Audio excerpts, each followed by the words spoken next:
te atkal es. Ir 2013. gada 17. marts, un es jums tagad taisu ierakstu no pie dzelzceļa esošas vietas.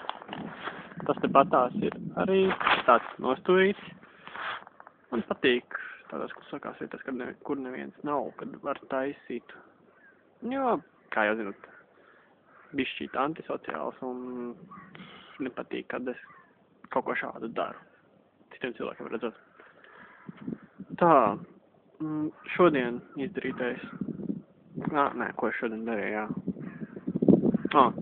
Šodien savā datorā atkal ieinstalēju GTA San Andreas. Ļoti interesanti spēle, bet gribās viņu ilgāk spēlēt, bet māc visu laiku skatās apkārt un nevar īsti to izdarīt. Tā kā tikai pa bišķiņu. Uzrakstīju atkal savu, pielaboju savu CV. Vajadzēja, jo iespējams man būs vieta par vecāko, iespēju kļūt par vecāko pārdevēju citā veikalā, nevis tagadējā Rīga Plaza, kur es strādāju. Un gribās to, vismaz, jāmēģina tikt, tāpēc arī, lai es kaut kā uz augšu tiek. Arī uzrakstīju vēl savu par sevi, tā kā pieteikumu vēstuli. Lai zinu, kāds putns vispār es esmu. Kas vēl tāds? Jā, to CV man nevienā atmiņas ierīcē nebija, tāpēc man atstāju meklēt kādu brīdi. Pirms atradu internetā savā e-pastā vienu vecu versiju, un to es atjaunoju. Tātad, pielaboju ar jaunākajiem, jo tas bija kaut kur 2 gadu atpakaļ rakstīts.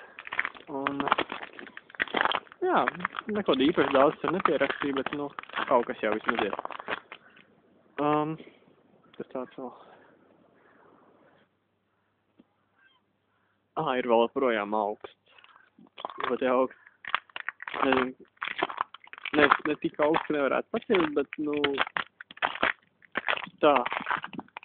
Tāds labi vecs laiks. Vēl, jā. Šodien man bija paredzēta tikšanās ar vienu savu vidusskolas laika paziņu. Lelde Guru. Jā, bija domājis, varbūt tās viņu arī ielikt video, bet, neiznāca. Teica kaut kādas ģimenes problēmas. Labi, lai kas tas arī būtu, vai vienalga. Nē, nav jau vienalga, bet, nav īsti man darīšana. Ja viņi gribēs pastāstīt, tad pastāstīs. Tas, jā, pēc tā dzīvoju. Kas vēl tāds? Tu īsti nezinu. Tad labi, šajam brīdim pietiks. Un